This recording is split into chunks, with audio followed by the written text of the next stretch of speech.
नमस्कार सभी को। जितने भी आशा के अनुरूप हम आज फिर से उपस्थित हैं आपकी सेवा में और उत्तर प्रदेश योगासन खेल संघ के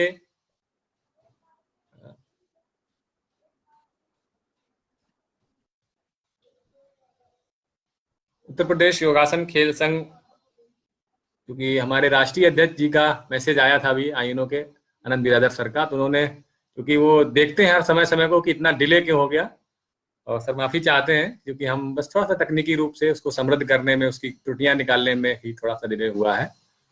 और उत्तर प्रदेश योगासन खेल संघ के बिहाफ पर मैं आचार्य विपिन पथिक महासचिव आप सभी दर्शकों का तहे दिल से वंदन अभिनंदन करता हूं। और आज हमारे बीच में जो अतिथि हैं उनका परिचय अभी होगा ही, साथ ही साथ हम बताना चाहेंगे जितने भी तब तक लोग जो जुड़ रहे हैं, कृपया इस सर ने भी मैम आपको स्वागत भेजा है, तो निश्चित तौर पर हमारे राष्ट्रीय अध्यक्ष आनंद बिरादर सर, हाँ, तो और यूपीवाईएसए की अध्यक्ष डॉक्टर विजयलक्ष्मी जायसवाल जी और हमारे चेयरमैन अशोक सिंह जी, आप सभी लोगों को बहुत बहुत अभिनंदन सादर कर रहे हैं और मेरा भी उनके चरणों में कोटि कोटि वंदन है। और हम आज उत्तर प्रदेश योगासन खेल संघ और इंटरनेशनल नेचुरोपैथी ऑर्गेनाइजेशन के संयुक्त प्रयास से जो राष्ट्रीय व्याख्यान माला भाग 2 आयोजित हो रही है, उसका आज 5वां दिवस है। हम लोग नित्य प्रतिदिन नए नए वक्ताओं के द्वारा उनके अनुभवों को सुन रहे हैं, जान रहे हैं कि किस प्रकार वो हमारे दैनिक जीवन को छोटे छोटे अपने अनुभवों के द्वारा, छोटे छोटे तरीकों के द्वारा हमारे जीवन में एक वहद रूप से परिवर्तन लाने का प्रयास कर रहे हैं। तो जितने भी दर्शक हमारे जुड़ रहे हैं, कृपया उनसे निवेदन है कि इस पेज को ज्यादा ज्यादा शेयर कर दीजिए, अपने सभी परिचितों को बता दीजिए कि चूंकि आज का जो सब्जेक्ट है वो अपने आप में बहुत ही अच्छा है और मेरे बीच में चूंकि हमारे गुरु माँ है और निश्चित तौर पर क्योंकि हमने मैम से ही प्राकृतिक चिकित्सा की शिक्षा ली हुई है और ये मैं एक शिष्य के नाते अपने आप को गौरवान्वित महसूस कर रहा हूँ कि मुझे ये आज मौका ईश्वर ने दिया हुआ है। और साथ ही साथ हमारे बीच में जो हमारे को सहयोगी हैं डॉक्टर सोनाली धनवानी जी, वो भी हमारे साथ उपस्थित हैं, उनका भी बहुत बहुत आभार है वो इस व्याख्यान माला में अपना सहयोग देने के लिए। क्योंकि उत्तर प्रदेश योगासन खेल संघ योग को भारत सरकार के द्वारा मान्यता देने के पश्चात हम लोगों का ये प्रयास है कि हम योग, प्राकृतिक चिकित्सा, अध्यात्म, आयुर्वेद और हमारी जितनी भी भारतीय चिकित्सा प्रणालियां हैं उनके उत्थान के लिए, उनके संवर्धन के लिए हम प्रयासरत हैं। और हम सभी प्राकृतिक चिकित्सकों के साथ मिल करके, योग चिकित्सकों, योग थेरेपिस्ट, योगा टीचर्स के साथ मिल करके इस अभियान को आगे बढ़ा रहे हैं। और ज्यादा समय को ना लेते हुए, जो कि हम ऑलरेडी थोड़ा सा समय से पीछे हैं, और लेकिन फिर भी ये तकनीकी का दौर है और हमारे बीच में आप बिल्कुल आज आप अपनी आंखें स्क्रीन में गड़ाए रखिए। तो चूंकि आज का जो ज्ञान है, मैं पहले से ही बोल दे रहा हूँ, आज कॉपी पेन लेकर के ही बैठे, क्योंकि मैम की क्लास जो है, मैं तो एक क्लास के रूप में कह रहा हूँ, व्याख्यान ना समझिए इसको क्लास लीजिए और जो भी मैम छोटे छोटे टिप्स बताएं उसको बिल्कुल विधिवत तरीके से नोट कर लीजिए। अपने सभी लोगों से कहिए कि पेन लेकर के बैठे, कॉपी लेकर के बैठे, ये जरूर बता दीजिए, क्योंकि आज इतना अद्भुत ज्ञान मिलने वाला है आपके शरीर से संबंधित, आपके, क्योंकि प्राकृतिक चिकित्सा का एक फॉर्मूला है कि सभी रोग एक हैं। अब वो रोग किस प्रकार एक हो सकते हैं, कैसे आप उनको ठीक कर सकते हैं, उसके विषय में जानेंगे। और हम आमंत्रित करते हैं उत्तर प्रदेश योगासन खेल संघ की सह सचिव डॉक्टर सोनाली धनवानी जी को, क्योंकि वो इस हमारे व्याख्यान माला की को सहयोगी हैं और हमारे साथ कंधे से कंधा मिलाकर काम कर रहे हैं। तो मैम स्वागत है आपका और हमारे आगे की श्रृंखला को आगे बढ़ाने में संगठन के जो प्रयास को उसको सार्थक करें। मैम स्वागत है। धन्यवाद विपिन जी। सुप्रभात and a very warm welcome to everybody. A very warm welcome to all the speakers who are here joined us. बहुत ही भाग्य की बात है हमारे कि आज हमारे साथ बहुत मुख्य अतिथि और बहुत ही खास टीचर हैं, जो कि मेरे भी टीचर रह चुकी हैं, मेरी भी गुरु रह चुकी हैं और मैंने भी इन्हीं से ही प्राकृतिक चिकित्सा सीखी है। हम आज की श्रृंखला को बढ़ाते हुए सबसे पहले ईश्वर का आशीर्वाद लेंगे, प्रार्थना करेंगे। और जैसा मेरा मानना है कि जब आपको ईश्वर से आशीर्वाद लेना है और अगर आपको अपनी प्रार्थना स्वीकार करवानी है, तो आप अपनी वाणी उतनी ही मधुर रखिए, जितना ही प्यारा आशीर्वाद आपको चाहिए उतनी ही मधुर आप अपनी वाणी रखिए। तो इसीलिए आज हमने आमंत्रित किया है हमारी शरद दीदी को कि वो हमें आज प्रार्थना करवाएंगी, ईश्वर का आशीर्वाद दिलवाएंगी। शरद दीदी हमारे साथ बहुत लंबे टाइम से जुड़ी हुई हैं और जब हम रेकी की बात करते हैं तो ग्रैंड मास्टर रेकी के नाम पर शरद दीदी का नाम बहुत ही ज्यादा मुख्य और प्रमुख है कानपुर में। साथ ही साथ शरद दीदी श्री डिवाइन सेंटर भी देख रही हैं, वहां पे भी अपनी सेवाएं दे रही हैं। तो शरद दीदी, हम आपसे चाहेंगे कि आज आप हमें ईश्वर का आशीर्वाद दिलवाएं और यहाँ से हम अपनी श्रृंखला को आगे बढ़ाएं। नमस्कार। मैं मैम को नमस्कार। बहुत धीरे आवाज है आपकी दीदी, आवाज थोड़ा सा चेक कर लीजिए। देखिए, मैं सभी को नमस्कार करती हूँ उनका और मैम का अभिवादन करती हूँ। मुझे इसका मौका मिला और इस अवसर को मैं पूरी तहे दिल से क्या कहूँ, ये अवसर के उनके सामने मुझे बहुत अच्छा लग रहा है। मैं विपिन जी का भी बहुत धन्यवाद करती हूँ और सोनाली बहुत ही अच्छे शब्दों का प्रयोग करके जिस तरह से आप एंकरिंग करते हैं उसका भी धन्यवाद करती हूँ। मैं प्रार्थना से इस सेशन की शुरुआत करती हूँ। तो आइए हम लोग एक गायत्री मंत्र का पाठ करते हैं और सभी लोग रीढ़ की हड्डी को सीधा करके बैठ जाएं, अपनी आंखों को बंद कर लें और पूरा शांत मन से बैठ जाएं। और पहले हम ओम का उच्चारण करेंगे। मेरी आवाज आ रही सोनाली? हाँ सोनाली, जी, आपको आपकी मेरी आवाज आ रही है, आ रही है, आपकी आवाज आ रही है। आप चाहें तो ओके, थोड़ा चलो। और तेज बोल सकते हैं, लेकिन आपकी आवाज आ रही है। अच्छा, ओके, थैंक यू। मैं ओम का उच्चारण करूंगी 3 बार, उसके बाद मैं गायत्री मंत्र पढ़ूंगी। ओ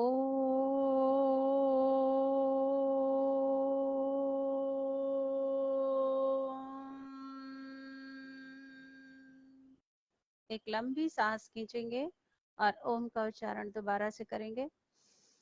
ओ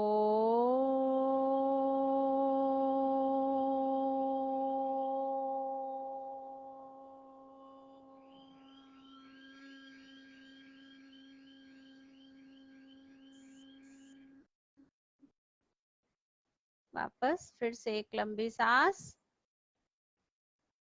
ओ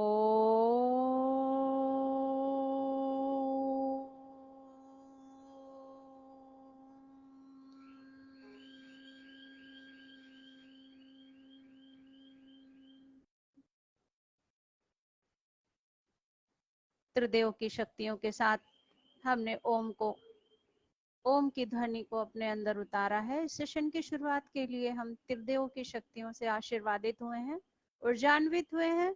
अब हम उस माँ को याद करेंगे जो ज्ञान की देवी है, जो वो सर्वोच्च ज्ञान की देवी है। तो गायत्री मंत्र का पाठ करेंगे एक बार। ओम भूर्भुवः स्वः तत्सवितुर्वरेण्यं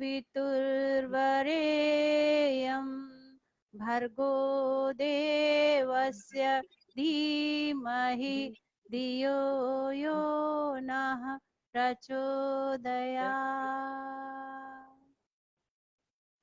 ओम शांति शांति शांति, सर्वारिष्ट शांतिर्भवतु। सभी को मेरा नमस्कार और आज के सेशन की शुरुआत करते हैं।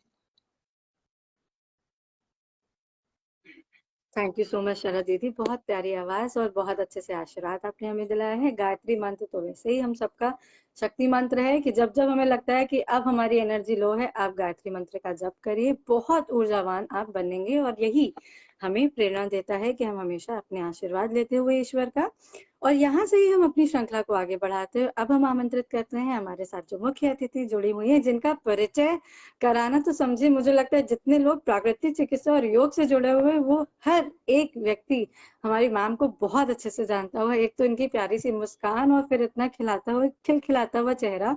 तो she is very famous, she is very very beautiful. और हम बात कर रहे हैं आज डॉक्टर मिसेस सरस्वती काला मैम की।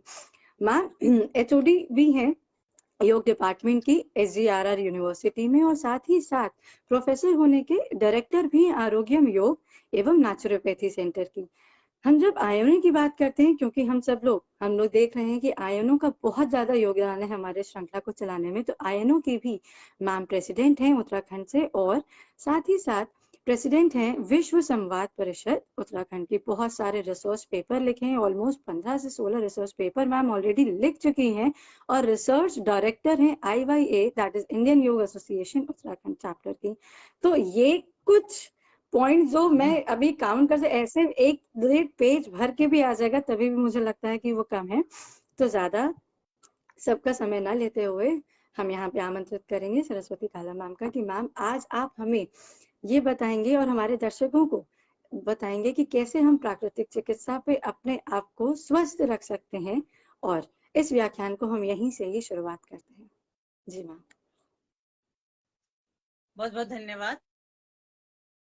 आप दोनों लोग ही मेरे शिष्य हैं, जिस तरह से आप बता ही रहे हो। तो आप दोनों को इस तरह से देख करके सबसे पहली बात तो मुझे बहुत बहुत बहुत ज्यादा गर्व हो रहा है, क्योंकि अपने स्टूडेंट्स को जब इससे इस तरह के प्लेटफॉर्म पे देखें और हम उनसे सीखने की बात करते। कल मैंने इनको विपिन जी को कहा है कि मुझे तो आपसे ट्यूशन लेना है इस टेक्निकल पूरा नॉलेज का, जो चीजें आप कर रहे हो।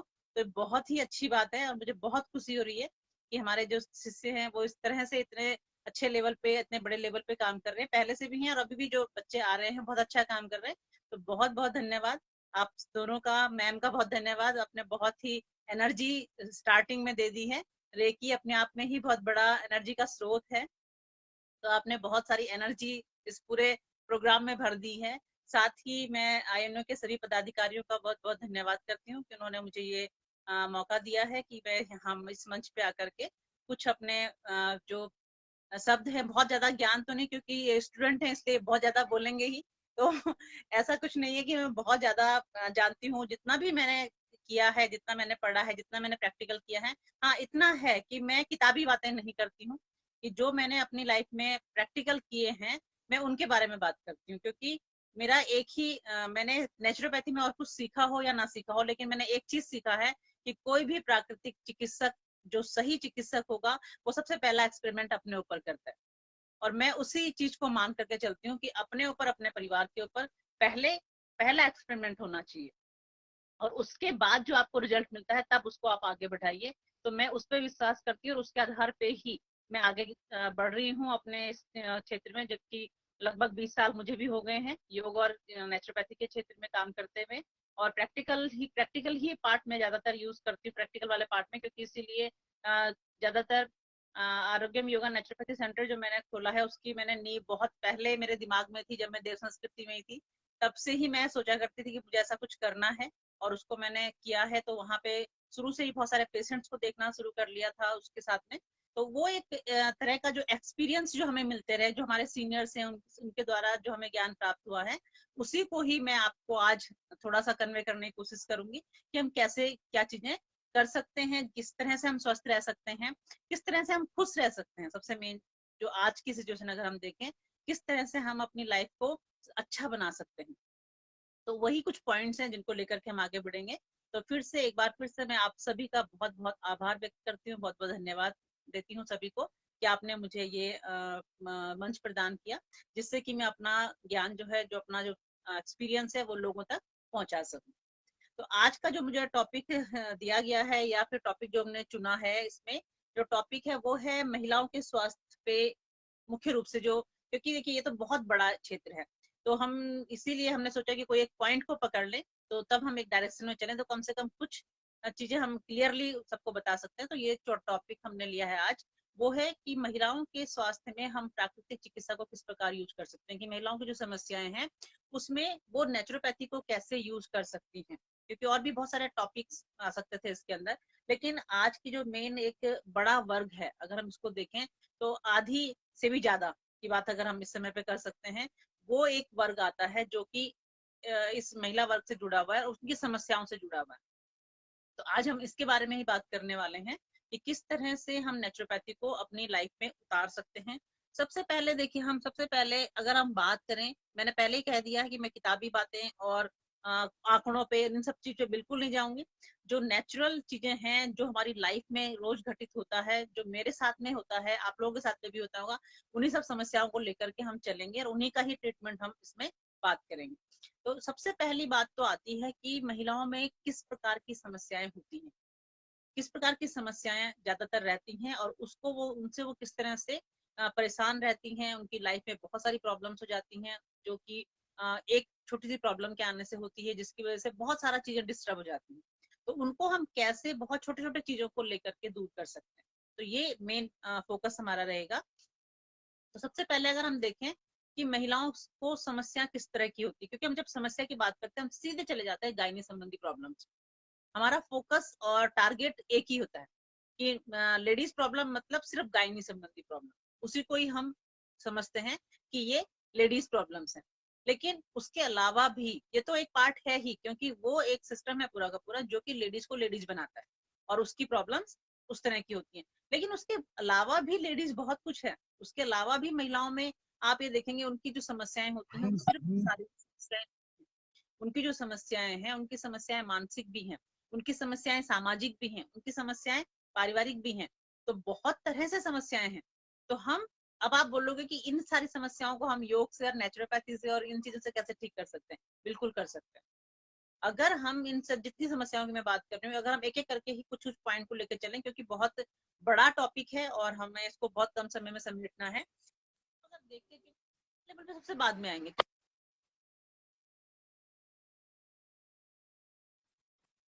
ये बिल्कुल जो फिजिकल लेवल की प्रॉब्लम्स हैं, जिसको हम अभी नाम दे देंगे कई तरह के, हमने आजकल नाम दिया कि सिस्ट हो गई, पीसीओडी हो गई, कंसीविंग में प्रॉब्लम हो गई, मेंस्ट्रुअल साइकिल की प्रॉब्लम्स हो गई, इन्हीं को ही हम समझते हैं प्रॉब्लम्स। लेकिन इनका जो रूट कॉज होता है, क्योंकि मैंने इतने सालों जो काम किया है कि ये प्रॉब्लम्स आती कहाँ से हैं, ये आती हैं पारिवारिक समस्याओं के कारण, सामाजिक समस्याओं के कारण और मानसिक समस्याओं के कारण।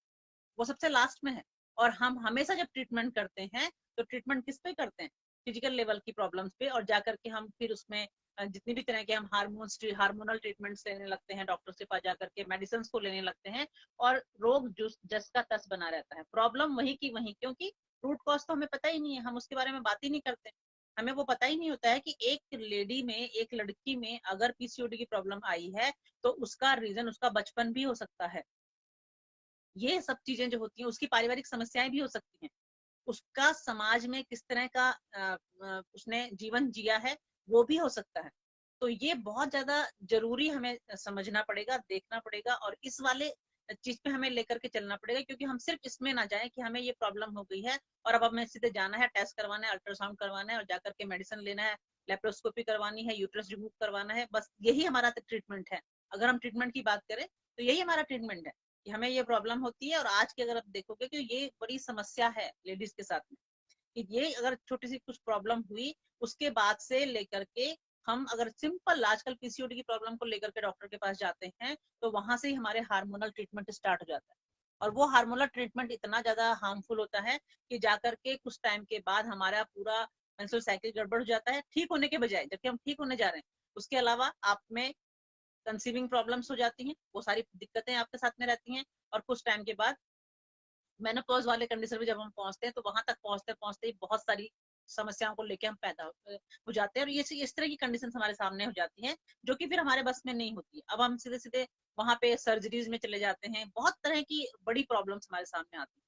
तो हम पहले आज स्टार्ट करेंगे कि जो शुरुआत हो रही है वो कहाँ कहाँ से हो सकती है, कि हम अगर देखें कि जो यंग एज लड़कियां हैं उनको हमें किस तरह से, अभी नए जो बच्चे हैं बच्चियां हैं, वो अपने आप को कैसे ग्रो करें कि उनका जो ये वाला टाइम पीरियड है जब हम इस लेवल पे पहुंचेंगे तो वो कैसे एक अच्छा लाइफ जी सकते हैं, कैसे कैसे एक अच्छी पूरी अपनी जो अब अगर हम कहें शादीशुदा जिंदगी है, वैवाहिक जीवन जो है, मातृत्व का सुख जो है उसको प्राप्त कर सकते हैं। क्योंकि ये बहुत बड़ा प्रॉब्लम हो रहा है, बहुत मैं, क्योंकि जितने पेशेंट्स को मैं डील करती हूँ, काफी तरह की स्थिति को देखती हूँ, तो उसमें मुझे ये सारी समस्याएं दिखाई देती हैं। क्योंकि हम जब बात करते हैं पेशेंट के साथ में, उनकी जब काउंसलिंग करते हैं तो वहां समझ में आता है कि इनका प्रॉब्लम है कहाँ पे। तो ऐसी बहुत सारी चीजें होती हैं। अब हम जैसे पारिवारिक बहुत सारी समस्याएं होती हैं, एडजस्टमेंट की प्रॉब्लम है, ये साइकोलॉजिकल प्रॉब्लम होती है कि हमें हम, क्योंकि उसमें एडजस्टमेंट की प्रॉब्लम आ जाती है, कहीं पे आर्थिक समस्याएं हो जाती हैं, कहीं पे आपकी कुछ और प्रॉब्लम्स हो सकती हैं, क्योंकि जो हम बाहर नहीं निकाल सकते हैं, बहुत सारे ऐसे द्वंद्व हो जाते हैं। आपने किसी जिसने भी साइकोलॉजी थोड़ा बहुत पढ़ी होगी उनको पता होगा कि जब ऐसी स्थितियां होती हैं और वो बार बार ज्यादा समय तक बनी रहती हैं और अंदर ही दबती रहती हैं, क्योंकि ज्यादातर लेडीज में क्या होता है कि वो बहुत कम लेडीज होती हैं जो अपने आप को व्यक्त कर पाती, जो अपने थॉट्स को बाहर निकाल पाती। अधिकतर जगह पे वो होता है कि वो सप्रेस होता रहता है, सप्रेस होता रहता है, और उनकी बहुत सारी, ऐसा हम क्यों सोच लेते हैं कि उनकी कोई महत्वाकांक्षाएं नहीं हो सकती, उनकी कोई भी इच्छाएं नहीं हो सकती, क्योंकि लेकिन वहां पे क्या है, वो कोई भी चीज को खुल करके कहीं पे आप अपना, हमारे समाज में ही हम देख लें तो समाज में भी ऐसी स्थितियां हैं। हम भले ही आज बोलें कि महिलाएं कहीं से कहीं पहुंच गई हैं, बहुत बड़े लेवल पे हैं, लेकिन फिर भी बहुत सारी ऐसी स्थितियां हैं, बहुत सारी जगह हैं, बहुत सारी परिस्थितियां हैं जहाँ पे स्त्रियों से जब आप बात करोगे, जब आप उनकी काउंसलिंग करोगे, तो आप अच्छे, मैं अभी ये नहीं बोलूंगी कि हाँ कहीं पे गांव की बात मैं कर रही हूँ, कहीं पे बहुत अच्छे शिक्षित समाज जो हम बोलते हैं, शिक्षित परिवार के लोगों के साथ में भी मैंने ये चीजें देखी और हैंडल करी, क्योंकि ये बहुत सारी प्रॉब्लम्स होती हैं। और यहाँ से जो एक तरह के कॉन्फ्लिक्ट और इस तरह के द्वंद्व जो मन में घर कर जाते हैं, वही आगे जाकर के प्रॉब्लम्स क्रिएट करते हैं। तो हमें उससे कैसे निकलना है, किस तरह से हम निकल सकते हैं, वो भी मैं आपको सब कुछ बताऊंगी। इसके साथ साथ हम जब आते हैं, उसके बाद आती है मानसिक समस्या, कि जब हम इस तरह की इन्वायरमेंट में रहते हैं, इस तरह के समाज में जब हम रह रहे हैं, और उस समय पे सामाजिक तौर पे अगर हम देखें, किसी कारण से भी हमें कोई प्रॉब्लम हुई है, किसी पड़ोस के कारण, किसी, क्योंकि समाज क्या है, परिवार है, सब हमारा पड़ोस है, हमारा आसपास का सारा इन्वायरमेंट होता है। हम जब वर्क कर रहे हैं तो हमारा वर्क प्लेस भी समाज ही है, जो भी हम वर्क करते हैं वहां पे भी आपको पता है कि कितने तरह की प्रॉब्लम्स होती हैं लेडीज की, तो वो सब चीजें वो लेकर के चलती हैं। और उसमें भी हम एक बात करते हैं कि जो वर्किंग वुमेन्स हैं और जो नॉन वर्किंग वुमेन्स हैं, नॉन वर्किंग तो किसी को भी नहीं बोल सकते है, लेकिन हम हाउस वाइफ्स कहते हैं, लेकिन हाउस वाइफ में भी अगर आप देखोगे तो उनका वर्क बहुत ज्यादा होता है, लेकिन उसका वहां पे और ज्यादा प्रॉब्लम होती है। कि अभी आपने उसको देखा भी होगा कि वो 24 घंटे चलने वाली एक तरह की जॉब है, जिसका कोई मतलब भी नहीं, जिसको कोई मानता भी नहीं है कि वो कुछ वर्क है। और उसके साथ साथ में वो अपनी चीजों को बोल भी नहीं सकती हैं, बता भी नहीं सकती हैं, ऐसी स्थितियां वहां पे रहती हैं। तो ये चीजें जब अंदर रहती हैं, तो उसकी वजह से लेडीज क्या है, लेडीज का एक जो पूरा का पूरा फॉर्मेट जिसको स्त्री कहा जाता है, वो एक अलग ही कंडीशन है। उसमें बहुत सारी चीजें ऐसी हैं जो कि चेंज होती रहती हैं, प्रकृति है, और प्रकृति हर क्षण बदलती रहती है। जब प्रकृति को आप जानेंगे तो स्त्री भी प्रकृति है, और प्रकृति में बहुत परिवर्तन होते हैं, उसे कोई समझ ही नहीं सकता। और वो परिवर्तन अगर उसके अनुकूल नहीं होंगे तो वहां पे वो डिस्ट्रॉय होती रहेगी। वो अंदर से डिस्ट्रॉय जब चलता रहता है इस तरह से, तो प्रॉब्लम्स इकट्ठी होने शुरू हो जाती हैं, और वहां से फिर मेंटल प्रॉब्लम्स स्टार्ट होती हैं, और तब वो फिजिकल लेवल पे दिखाई देती है, हम जिसको जो देखते हैं। अब मैं आपको बताऊं उदाहरण के तौर पे, कि अगर हम किसी एक हाउसवाइफ की बात करें, आपके सबके घरों में मिलेंगे, देखते हैं हम अपनी मदर्स की बात करें, अपनी जो भी घर में बड़े हैं उनकी बात करें, तो सबसे पहले आपने देखा होगा हर तरह से, एक तो सबसे पहला काम क्या होता है, उनका अपने प्रति अवॉइडनेस। आप हर घर में देखेंगे कि जो भी घर की बड़ी लेडीज होती हैं, चाहे कोई भी है, वो क्या करती हैं, पूरे परिवार को देखेंगी, बच्चों को देखेंगी, पति को देखेंगी, सबको देखेंगी, लेकिन अपने लिए अवॉइडनेस, प्रॉपर टोटली अवॉइडनेस रहती है। ना अपने खाने का प्रॉपर होता है, डाइट का प्रॉपर ध्यान होता है, ना ही अपने जो रूटीन होता है उसका कोई प्रॉपर चीजें पता होती हैं। हम कितनी भी चीजें बातें कर रहे होते हैं, लेकिन आप देख लेना उसके बाद उनकी डाइट में आप देख लेना कि उनका जो भी चीजें होंगी घर में, ठीक है ज्यादा खाना बन गया, रख दिया, बच गया, छोड़ो, बच्चों को हम ताजा देंगे, हम उसको खा लेंगे। अब ये नॉर्मल सी प्रॉब्लम बता रही हूँ मैं, लेकिन ये बहुत बड़ा दिक्कत, क्योंकि आप जो डेली, अब ये रूटीन बन जाएगा, क्योंकि वो तो डेली डेली चीजें होनी है। तो प्रॉब्लम किसको होनी है, जब हमारा खाना गड़बड़ हो जाएगा, हमारा रहना सहना गड़बड़ हो जाएगा, और जिसको कि हम अनजाने में कर रहे हैं, हम क्योंकि अवेयर नहीं हो रहे हैं उस चीज के प्रति, तो हमें क्या करना चाहिए, वो बाकी लोग जो घर के हैं उनको ध्यान देना पड़ेगा। क्योंकि ये शुरुआत से चल रहा है, ये चीजें होती हैं कि हम जितनी भी लेडीज हैं वो अपने को इस तरह से अवॉइड करती हैं, सिर्फ और सिर्फ किस लिए, अपने परिवार के प्रति जो उनका प्यार है, जो त्याग है, उसके लिए। लेकिन हमें उनको ये समझाना पड़ेगा कि आप भी हमारे लिए बहुत ज्यादा इम्पोर्टेंट हैं, तब जाकर के वो अपने बारे में सोचना शुरू करेंगे। और उनकी जो प्रॉब्लम्स है, और कई जगह पे तो प्रॉब्लम सामने ही नहीं आती, जो लेडीजों में जो दिक्कतें होती है वो सामने ही नहीं आती। और ऐसे एक केस नहीं, बहुत सारी चीजें आप घर पे देखोगे, ऐसी स्थितियां रहती हैं। कई बार जो वर्किंग लेडीज हैं उनके साथ में होता है कि वो जा रही हैं, अब घर में सबको देख रही हैं, नाश्ता करवा दिया, अपना नाश्ता करने का टाइम ही नहीं है, और निकल गए। दोपहर हो गया, दोपहर के बाद शाम हो गया, पता ही नहीं है, फिर शाम को आए, शाम को फिर से अपने काम में लग गए। तो ऐसी चीजें जब जो मेरी बातें सुन रहे होंगे जो लोग, और जो लोग इस चीजों से गुजर रहे होंगे, तो उनको समझ में आ रहा होगा प्रॉपर तरीके से। देखिए हम सोचते क्या है उस समय पे, हम सोचते हैं चलो कोई बात नहीं, हम आज हमसे गड़बड़ हुई कल कर लेंगे, लेकिन ये आज आज आज हमेशा होता है, ये कंटिन्यूटी बन जाती है फिर, क्योंकि हमेशा आज ही रहता है, कल कभी नहीं आता। हम बोलते हैं ना कि कल कर लेंगे, कल इसको ठीक कर लेंगे, लेकिन वो फिर से आज हो जाता है, और फिर से उस आज में भी वही होता है जो पिछले कल में हुआ था। और जब ये कंटिन्यूटी में होने लगता है तो प्रॉब्लम्स होती हैं, तो प्रॉब्लम्स आती हैं।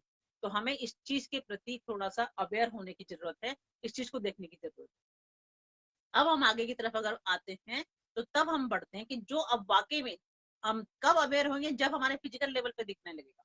क्योंकि इतनी प्रॉब्लम यहाँ से आ रही थी, अगर हम वहीं पे ही अवेयर रहते तो ये फिजिकल लेवल तक पहुंचता ही नहीं। यही योग सिखाता है, यही नेचुरोपैथी सिखाता है, यही हमारी वैकल्पिक चिकित्सा जितनी भी चीजें हैं जिसको कि हम लाइफ स्टाइल कहते हैं, कि जो इसका फर्स्ट स्टेज है, अगर हम वहां पे ही प्रॉब्लम को समझना शुरू कर दें कि हमारे साथ में ऐसा हो रहा है, तो इसका मतलब है कि हम इस डायरेक्शन में चल रहे हैं, हम इस डायरेक्शन को चेंज करना पड़ेगा। और ये हर किसी लेडीज को समझना पड़ेगा, हर किसी महिला को, हर किसी लड़की को, हर जितने भी लोग इस तरह के चीजें इनके साथ में घटित हो रही हैं, सभी को समझना पड़ेगा। और घर के जो बड़े हैं उनको समझना पड़ेगा, छोटे बच्चों के लिए समझना पड़ेगा, और उनकी जो प्रॉब्लम है उसको पहले ही हमें वहां पे रोकना पड़ेगा। जैसे आज हम कोरोना की बात करें, कि अगर आप खुद ही देख लो कि अगर हमें कोई सिम्टम आया और उस सिम्टम को हमने उस समय पे ही क्योर कर लिया, उस समय पे ही हमने उसको वहां से हटा दिया, तो वो कोई भी क्रिटिकल केस नहीं बन सकता। कैसे करें अवेयरनेस? इसमें भी वही है कि जब हम को देख रहे हैं और हम उसको पूरी तरह से पहचान नहीं पा रहे हैं, और ना पहचानने की वजह से उसको बढ़ाते जा रहे हैं, ना तो उसको प्रॉपर रहे हैं, ना ही हम बाहर से जो हमें मेडिसिन लेनी है या कुछ तरह के ट्रीटमेंट लेने हैं उसको कर पा रहे हैं, इसलिए प्रॉब्लम ज्यादा बढ़ जाती है। तो सबसे मेन चीज है अवेयरनेस। अब हम जब फिजिकल लेवल पे पहुंचते हैं तो फिजिकल लेवल पे ये प्रॉब्लम्स कैसे शुरुआत होती हैं, ये आप देखोगे कि स्टार्टिंग होती है लेडीज में हल्के हल्के सिम्टम्स से। वो सिम्टम्स कैसे होते हैं, जैसे कभी कुछ कहेंगे कि हमारे कमर में दर्द होना शुरू हुआ है, कुछ कहेंगे कि हमारी थोड़ा सा कंधे जो हैं वो जकड़ने लगे हैं, कंधे थोड़ा सा दर्द करते हैं, गर्दन दर्द करती है, कुछ कहते हैं कि हमें तो कभी कभी माइग्रेन की प्रॉब्लम होने लगती है। ये सिम्टम्स हैं कि आपकी बॉडी में प्रॉब्लम्स इकट्ठी हो चुकी हैं, टॉक्सिक्स इकट्ठे हो चुके हैं। कि अगर ऐसा है, और फिर क्या होता है कि जब ऐसी कंडीशन होने लगे, फिर कभी कभी लगेगा कि अचानक से अब हम बैठ नहीं सकते, हमारी कमर में बहुत ज्यादा पेन होने लगा है। कुछ लोगों को ऐसी स्थिति लगती है कि अब ओबिसिटी बढ़ने लगी है, मोटापा की प्रॉब्लम होने लगी है। कुछ लोग कहते हैं कि अब हमारे को थायराइड की प्रॉब्लम हो गई है, क्योंकि जब ऐसे सिम्टम कुछ ना कुछ आएंगे, कुछ चीज के लिए जाएंगे, कोई दूसरा टेस्ट करवाएंगे, वहां से वो रिपोर्ट मिल जाती है कि अब आपको थायराइड हो गया है, आपको पीसीओडी की प्रॉब्लम है, आपको सिस्ट है, आपको जो बोन है वो बोन कमजोर हो चुकी है, आपको आर्थराइटिस की प्रॉब्लम हो रही है, क्योंकि ये सारे फिजिकल है फिर, क्योंकि ये चीजें फिर आने लगती हैं। और आजकल तो बहुत कम कम एज में मैंने रोमेटाइड आर्थराइटिस देखा है, कि पहले हमें जब बुजुर्गों की बीमारी इसको कहा जाता था, लेकिन आजकल ऐसा नहीं है। आजकल मैंने 30 साल में भी, 35 साल में भी, 25 साल में भी ये प्रॉब्लम देखी लेडीज में। तो ये कहाँ से आ रही है? ये इसी वजह से आ रही है क्योंकि हमारा जो ग्रोथ है वो ग्रोथ ही सही नहीं जा रहा है, वो ग्रोथ सही तरीके से हम नहीं कर पा रहे हैं, उसमें ये प्रॉब्लम्स इकट्ठी हो रही है।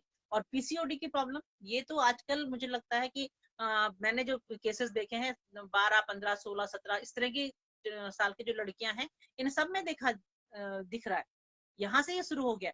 तो ये हम कहाँ जा रहे हैं, कैसी कंडीशन में हम जा रहे हैं, तो ये बहुत बड़ा एक तरह का आने वाले समाज के लिए खतरा है। मैं ये बोल रही हूँ कि समाज के लिए इसलिए खतरा है कि जब लेडीज जो हैं, हमारी जो स्त्री हैं, जो महिलाएं हैं, जो बालिकाएं हैं, उनकी अगर हेल्थ सही नहीं होगी तो हमारा भविष्य क्या होगा? क्योंकि आगे हमारा पूरा का पूरा भविष्य उन पर टिका हुआ है।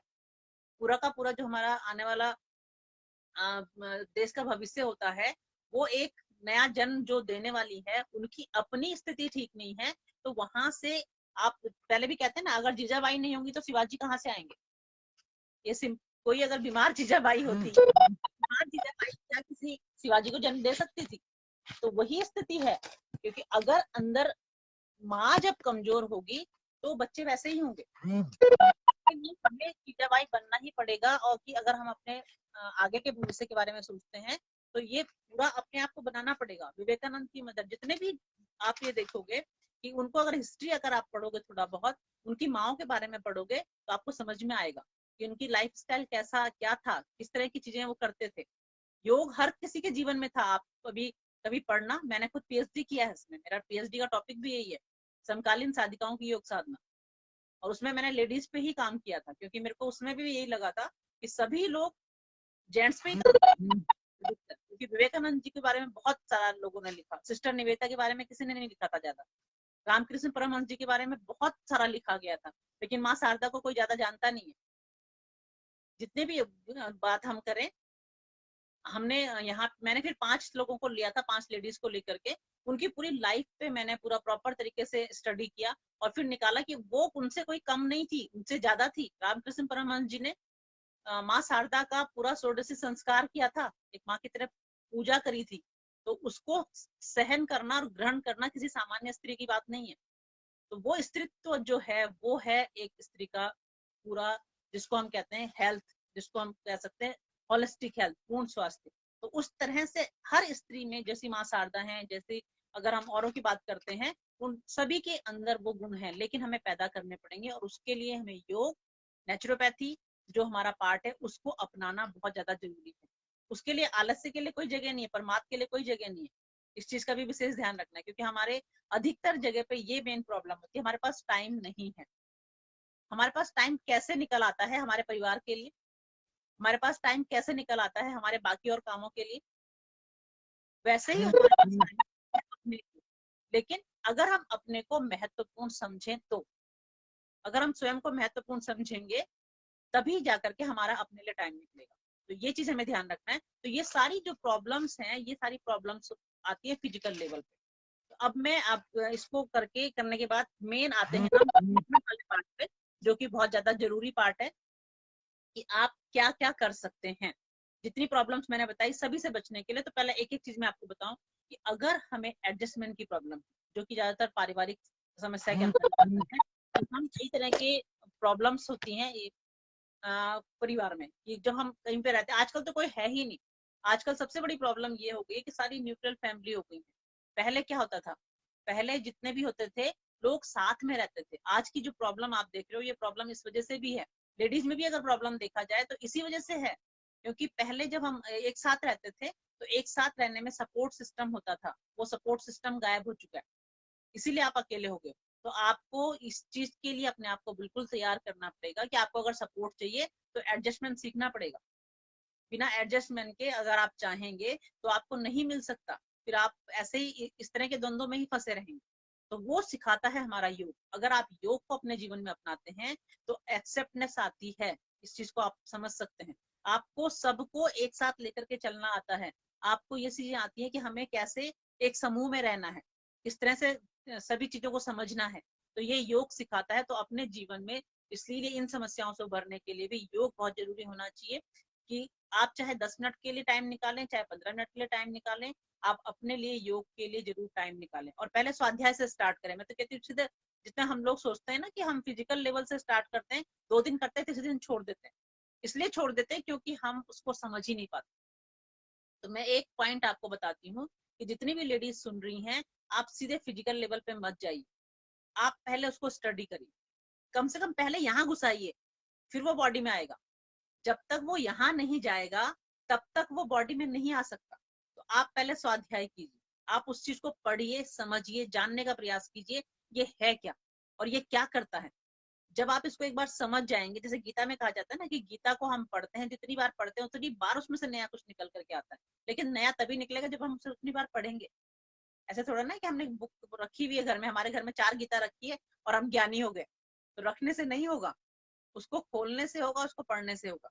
तो आप पहले आप इस तरह के जिससे जितने भी चीजें, आजकल तो ऑनलाइन बहुत कुछ मिल रहा है। अगर आपको लगता है कि नहीं है हमारे पास, मैटर नहीं है, ये नहीं है, ऑनलाइन अगर आप सिर्फ एक बटन पे की दूरी पे हैं, एक क्लिक कीजिए, इतने यूट्यूब चैनल्स हैं, इतने लेक्चर्स हैं, इतने फेसबुक लाइव चलते रहते हैं, आप अगर उनको भी सुनते हैं तो वो भी एक मोटिवेशन का काम करते हैं। हम उनको देख करके तो यहाँ से शुरुआत कीजिए, जिससे कि आपकी बहुत सारी चीजों के समाधान आपको मिल जाएंगे। ऐसे ही सोशल प्रॉब्लम्स के भी हैं, उसमें भी आप देखते रहे, तो हम समाज से ही सीखते हैं। और जब हम मेंटल लेवल के लिए आते हैं तो तब हमें आता है अब हमें अपना ट्रीटमेंट कैसे कैसे करना है। तो उसके लिए सबसे पहली बात आपको मैं बता रही हूँ अभी कि डाइट पे बहुत ध्यान देना है। आपकी फिजिकल हेल्थ, मेंटल हेल्थ, ये दोनों हेल्थ पे जब आप काम करेंगे तो सबसे पहली चीज होती है डाइट, आपका आहार, और दूसरा आपका विहार। दोनों चीजें ये बहुत ज्यादा जरूरी है। आहार और विहार पे अगर हमने पालन नहीं किया तो फिर आप ना तो योग कर सकते हैं, ना आप नेचुरोपैथी कर सकते हैं, क्योंकि संयम इसके लिए चाहिए होता है। और उस संयम, जैसे आप अभी बोल रहे हो ना कि हम किसी को भी देखते हैं, कि हाँ हम उनको कहते हैं वो बहुत अच्छे लग रहे हैं, बहुत सुंदर लग रहे हैं, बहुत चीजें लग रहे हैं, तो आप उनसे पूछो भी कि वाकई में वो कुछ करते भी हैं उसके लिए, या वो कुछ तपस्या वाला जीवन जीते भी हैं, या फिर वो सिर्फ बोलते ही हैं। तो आपको मिलेगा वहां से कि वाकई में ही, अगर हम जैसे अगर सिंपल तौर पे उदाहरण दूं कि अगर हम बात कर रहे हैं आज के जितने भी एक्ट्रेस को हम देखते हैं, ठीक है, वो प्लास्टिक सर्जरी, मेकअप, ये सब चीजें, बहुत तरह की चीजों को यूज करते हैं, ठीक, उसके बाद जाकर के वो कहीं पे दिखते हैं, क्योंकि तब जाकर के जब 10 कैमरे लगा करके 50 तरह की टेप लगा करके तब जाकर के वो सुंदर दिखते हैं। लेकिन अगर आप एक योग करने वाले को देखोगे, एक योगी को देखोगे, या फिर जो योग को अपने जीवन में उतारता है, उसे लाइफ में कभी किसी पाउडर की जरूरत नहीं होगी, कभी नहीं पड़ेगी, और उसमें गोरे काले से कोई मतलब नहीं होता है। जो हम बोलते हैं ना स्किन की जो चमक होती है वो पूरी अलग ही दिखती है, जो आपका ऑरा होता है वो अलग ही दिखता है। वहां पे कोई चमड़ी का कोई मतलब नहीं है कि कोई गोरा है कोई काला है, लेकिन वो ग्लो जिसको कहा जाता है वो ग्लो होता है, डलनेस नहीं होती है, मृत आत्मा नहीं दिखाई देते हम कि डेड बॉडी की तरह चल रहे हैं। आजकल अधिकतर यही है कि अगर हम देखें एनर्जी तो है ही नहीं, ऐसा लगता है कि मत वो लाशें चल रही हैं, पूरा चेहरा मुरझाया हुआ है, आंखों में पूरा पानी नहीं है, मतलब कुछ भी चीजें हम नहीं दिखते। क्यों नहीं दिखते? क्योंकि हम खा ही नहीं रहे। अब क्या नहीं खा रहे? हम प्राण नहीं खा रहे हैं, प्राण नहीं पी रहे हैं। सबसे मेन चीज कि हम ना प्राण खा रहे हैं, ना प्राण पी रहे हैं, ना प्राण इनहेल कर रहे हैं, बस सिर्फ जी रहे हैं। तो ऐसी लाइफ अगर रहेगी तो इसी तरह से हम लोग प्रॉब्लम में आएंगे जैसे आ रहे हैं, क्योंकि इसी तरह के राक्षस आते रहेंगे, कभी कोरोना, कभी ब्लैक फंगस, कभी कुछ, और ये हमें ऐसे डराते रहेंगे। तो हमें अगर इन सब चीजों से निपटना है और अपने पूरे परिवार को भी लेकर के चलना है साथ में, तो उसके लिए तैयार होना पड़ेगा। और जो सबसे पहली है आहार तपस्या, उसके लिए हमें तैयार होना पड़ेगा कि जितने भी तरह के हम अपने, क्योंकि एक लेडीज एक घर की दूरी होती है, सबसे मेन चीज ये होता है, वो उसका किचन उसके हाथ में होता है। अगर आपके घर में बैड हैबिट्स चल रही हैं खाने की, तो उसकी जिम्मेदार आप हैं, मैं सीधे सीधे बोलती हूँ। अगर किसी के भी घर में खाने के, उनके बच्चों में उनके किसी भी तरह की बैड हैबिट्स अगर आ रही हैं, तो उसकी जिम्मेदार लेडीज है, घर की लेडीज, क्योंकि वो कंट्रोल नहीं कर पा रही हैं या फिर उसको उस तरह से बता नहीं पा रही। आपको ये इसके लिए बिल्कुल तरह से तैयार होना पड़ेगा, चाहे उसके लिए स्ट्रिक्ट भी होना पड़े, कई जगह पे स्ट्रिक्ट होना पड़ेगा, और या फिर कई कई अलग अलग तरह से बताना पड़ेगा। कुछ चीजों में स्ट्रिक्ट होना पड़ेगा, कुछ चीजों में आपको खेल खेल में खिलाना पड़ेगा, कहीं पे आपको जब आदत डलवानी पड़ेगी, तो ऐसे हम लोग तैयार कर सकते हैं। तो सबसे पहली चीज हमें क्या करना चाहिए कि जो हमारी डाइट चार्ट हो, वो डाइट चार्ट आप फॉलो करिए, जिसमें मेन मैं हमेशा बताती हूँ कि हमारा जो डाइट होना चाहिए, दिन भर का रेशो 80-20 का रेशो होना चाहिए। ये हमेशा ध्यान रखिएगा, 80 क्या होना चाहिए, 20 क्या होना चाहिए। 80% आपकी डाइट में एल्कलाइन डाइट होनी चाहिए, क्षारीय भोजन होना चाहिए। ये चीज आपने ध्यान रखना है। अब ये क्या होता है? ये होता है मेनली आपके फ्रूट, सलाद, कच्चा, जो के अलावा कच्ची पत्तेदार सब्जियां होती हैं, जितनी भी तरह के फाइबर्स होते हैं, वो सभी इसके अंतर्गत आते हैं। तो ये होना चाहिए, ठीक है। उसके अलावा आपका एल्कलाइन डाइट होती है, जिसमें बाकी सारी चीजें आ जाती है, जिसमें हम अनाज, दालें, प्रोटीन, ये सब चीजें को जिनको रखते हैं, ये सब चीजें आती हैं। तो ये एक हमें बना करके चलना है कि हम जो सुबह उठते हैं तो सबसे पहला स्टार्टिंग आपकी फ्रूट से होनी, ना कि ब्रेकफास्ट। ये चीज बिल्कुल ध्यान रखना है। अगर फॉलो करेंगे तो आप खुद देखेंगे कि कुछ टाइम के बाद ही आपकी स्किन ग्लो करेगी, आपका एनर्जी लेवल है बढ़ जाएगा। तो आप इसमें चलेंगे कि फ्रूट्स से आपका जो सुबह का नाश्ता होना चाहिए वो सब। उसके बाद आप चाहे भूख लगती है अगर, तो कई लोगों के मेरे पास आते हैं, जब मैं डाइट चार्ट देती हूँ, या कई तरह के अलग अलग डाइट चार्ट भी होते हैं, लेकिन लोगों को लगता है कि नहीं हमारा ना फ्रूट से होता नहीं है। और आजकल फ्रूट्स भी बहुत अच्छे नहीं आते हैं, कई मतलब ऑप्शन फिर भी उनके पास बहुत सारे होते हैं। लेकिन मैं तभी भी कहती हूँ कि हमें अपने लिए, हम चाहे एक फ्रूट लें चाहे मिक्स फ्रूट लें, आपका एक प्लेट भी बड़ा भर करके पहला, क्योंकि रात भर से बॉडी वर्क कर रही होती है, और उसके बाद जब हम, पहला होता है ना कि आप सुबह सुबह पूजा करते हो, भगवान जी को कुछ चढ़ाते हो, तो क्या आप कभी चढ़ा सकते हो कि हम उसको उनको जाकर के कुछ भी दे दें? ऐसा ही समझना चाहिए कि जब हम सुबह सुबह कुछ पहली बार ले रहे हैं, तो पहली बार जब स्टमक को कुछ देने वाले हैं, एनर्जी कुछ डालने वाले हैं, तो कुछ अच्छा चीज दीजिए जिससे कि वो खुश हो। और हमेशा आप देखेंगे कि हमारा जो डाइजेशन है, जो हमारा सिस्टम है पूरा का पूरा, वो हमेशा अल्कलाइन डाइट से खुश होता है। आपने खुद भी देखा होगा, जब आप इस तरह की डाइट लेते हो तो आप अंदर से भी खुश होते हो, बाहर से भी खुश होते हो, एनर्जी भी आती है। तो वो चीज जरूर आप इसको फॉलो करिएगा। उसके बाद आप हल्का नाश्ता ले सकते हैं, और दोपहर में भी आप जब भी खाना खाते हैं उसके पहले सैलेड खाना कंपल्सरी कर दीजिए, कंपल्सरी, कोई ऑप्शन नहीं दे रही हूँ आपको, कंपल्सरी। और कंपल्सरी कितना होना चाहिए कि कम से कम एक प्लेट एक व्यक्ति को काट करके खाना चाहिए, छोटी प्लेट जो होता है उसमें भी आप मिक्स काट सकते हैं। आप खीरा काटिए, टमाटर काटिए, चुकंदर काटिए, गाजर काटिए, जो भी चीज आप ले सकते हो उसको लेकर के, और जो लोग को लगता है कि कुछ बुजुर्ग हैं घर में नहीं खा सकते, ग्राइंड कर लीजिए, चाहे उसको हल्का सा स्टीम्ड कर लीजिए अगर वो वैसा लगता है कि नहीं ले सकते, लेकिन खाना जरूर है। जब हम इस तरह से लेते हैं उसके बाद आप खाना जब खाएंगे तो आप अपना, बहुत सारे लोगों को लगता है हमारा वेट कम नहीं हो रहा है, हमारा वेट कम नहीं हो रहा है, आप उसके साथ में आपका वेट भी कम होगा, आपकी स्किन की जो ट्रबल है वो खत्म हो जाएगी। इवन अगर सिर्फ इतनी ही डाइट में अगर व्यक्ति रह जाता है तो मैं 101% कह रही हूँ कि 1 मंथ के अंदर उसके पीसीओडी, 2 मंथ तक उसकी पीसीओडी पूरी खत्म हो जाएगी। सिस्ट की प्रॉब्लम है तो 6 महीने में खत्म हो जाएगी, सिर्फ इतना ही करने से। बाकी ट्रीटमेंट मैंने कुछ नहीं बताया। अगर हम अपना सिर्फ डाइट को ठीक कर दें उतने से ही हमारी बहुत सारी प्रॉब्लम्स ठीक हो जाएंगी। इवन पेन, आपके ऑर्थराइटिस के पेन, आपके बैक पेन, आपके जो इस तरह की प्रॉब्लम्स जो हो रही हैं, मेंटल जो स्ट्रेस में आप रहते हैं, उन सब में भी इफेक्ट पड़ जाता है। इसके अलावा कुछ और ट्रीटमेंट की बात करें, ये तो आप नहीं है, योगा आप थोड़ा बहुत अपना करिए, आप सूर्य नमस्कार कर सकते हैं, आप भ्रामरी प्राणायाम कर सकते हैं, नाड़ी शोधन कर सकते हैं, एक्सरसाइज ब्रीदिंग कर सकते हैं, और अगर नहीं कर सकते हैं तो वॉक इवनिंग वॉक को आप जरूर करिए, इसका बना लीजिए। आजकल तो बहुत सारा, क्योंकि आप खुद देखेंगे आजकल ऐसे ऐसे ऐप आ गए हैं कि आप घर के अंदर, कमरे के अंदर भी चलोगे तो आपको काउंटिंग भी तक पता चल जाती है, आपके स्टेप कितने स्टेप आप चलोगे। एक टारगेट बना लीजिए। आजकल मैं खुद कर रही हूँ इस चीज को, क्योंकि हम लोग नहीं कर पा रहे हैं ज्यादा चीजें, तो हम खुद कर रहे हैं। हमने टारगेट बना दिया, 10,000 स्टेप चलना है तो चलना है, 15,000 चलना है तो चलना है, चाहे आप कमरे के अंदर ही चलना है। तो वो वर्क हो ही रहा है, उस तरह से होगा तो आप भी कर सकते हो। ये इस तरह के एप्स अपने अंदर उसमें डाउनलोड करके आप उसमें वॉक करना शुरू कर दीजिए। आप अपने आंगन में चलिए, अगर आप बाहर नहीं जा सकते हैं, सभी लोगों का यही कि हम बाहर नहीं जा सकते हैं, तो उसमें हम जरूरी नहीं कि हमें बाहर जाना है, आप अपने आंगन में चलिए, आप अपने कमरे में चलिए, और अपने फोन में आप उससे क्या होता है कि एक मोटिवेशन भी मिलता है कि हाँ अच्छा इतना हो गया, इतना और टारगेट है मेरा, इतना और मुझे करना है। तो ये चीजें, क्योंकि हम क्या कर रहे हैं, हमने खाना खाया, सोफे में गए, सामने टीवी चल रहा है, और हम फिर बैठ करके, कभी कभी पोस्चर भी गड़बड़ जाते हैं, और अधिकतर प्रॉब्लम ये आती है कि बेड में लेट करके हम जब टीवी देखने लगते हैं तो हमें पता ही नहीं चलता 1 घंटा हुआ, 2 घंटा हुआ, 3 घंटा हुआ, हम उसी पोस्चर में, और उसके बाद जब आएंगे तो अकड़न ही हो जाती। तो आप उस चीज को भी आप चलते फिरते कर सकते। तो ऐसे करने के लिए हम अगर एक्टिवनेस ले आए, क्रिएटिविटी लेकर के आए, तो बहुत सारी चीजें हो सकती है। ठीक है, उसके अलावा अब हम पर्टिकुलर बात करेंगे एक एक प्रॉब्लम्स के ऊपर, कि अगर किसी को पीसीओडी की प्रॉब्लम है, ठीक है, जनरली अगर ये चीज हम देखें कि किसी को पीसीओडी का प्रॉब्लम है, उसको डायग्नोसिस हो चुका है, उसको मालूम है कि उसको पीसीओडी की प्रॉब्लम है, पीरियड्स में प्रॉब्लम हो रही है, कई तरह की चीजें हैं, फेस पे बाल वाल उग आए हैं, क्योंकि बहुत सारे सिम्टम होते हैं, आवाज मोटी हो गई है, इस तरह की कंडीशन, थायराइड की प्रॉब्लम भी आ जाती है, तो उनको क्या करना चाहिए। नेचुरोपैथी ट्रीटमेंट के अंदर सबसे पहली बात तो मैंने आपको बताया कि आपको अपनी डाइट चेंज करनी है, वो तो जरूर ही करना है।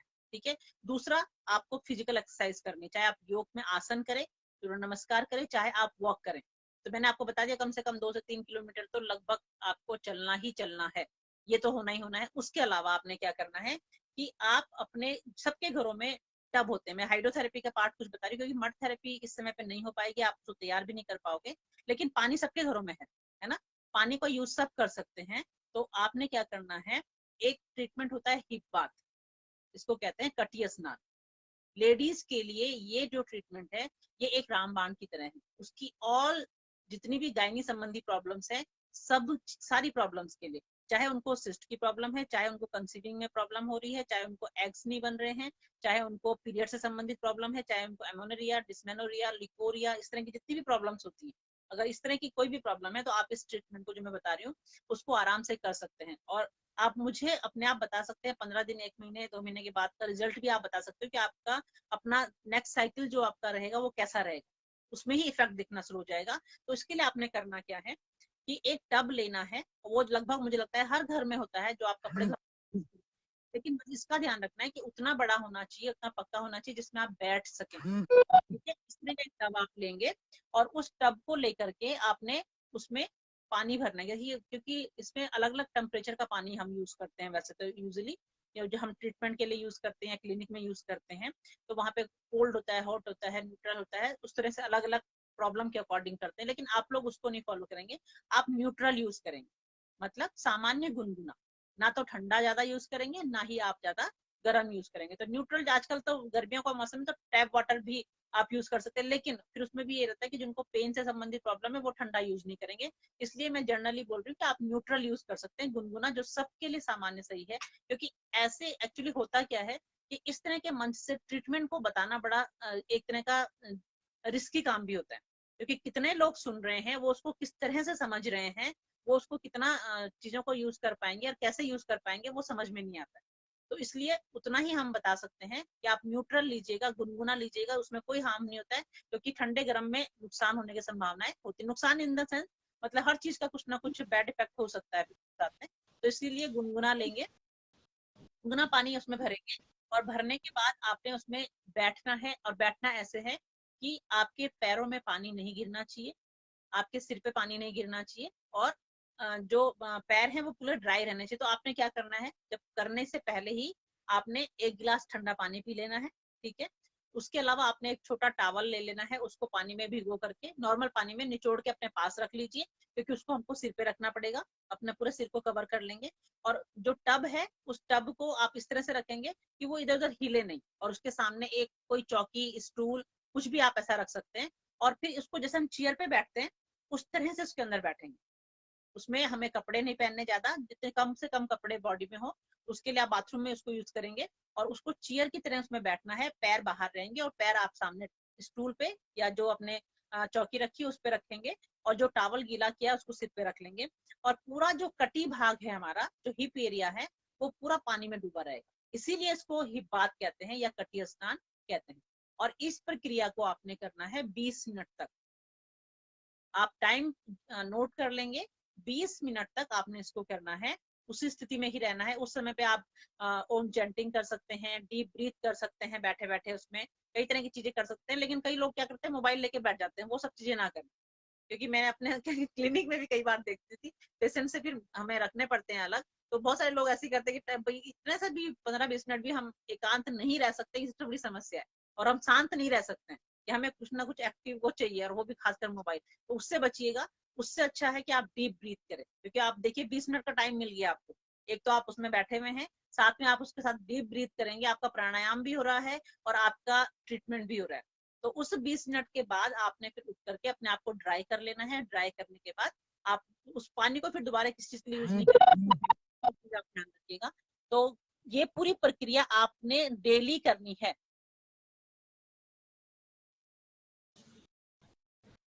मैम, निश्चित तौर पर क्वेश्चन भी आ रहे हैं, ढेर सारे क्वेश्चन आए हुए हैं, तो इसमें बस थोड़ा सा एक हम चूंकि क्वेश्चन सेशन के लिए, मेरी आवाज सुन पा रहे हैं?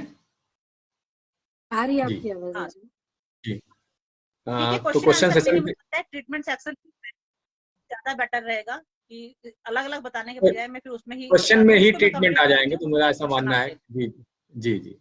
सोनाली मैम, जाएगा। मैं एक क्वेश्चन तो बस आप थोड़ा सा इस पूछना चाह रहा हूँ कि एक रजनी रैन ने पूछा कि जो पानी है उसमें कितना नमक डालना है, नमक का नमक नहीं मात्रा डालना कितनी है। रखें?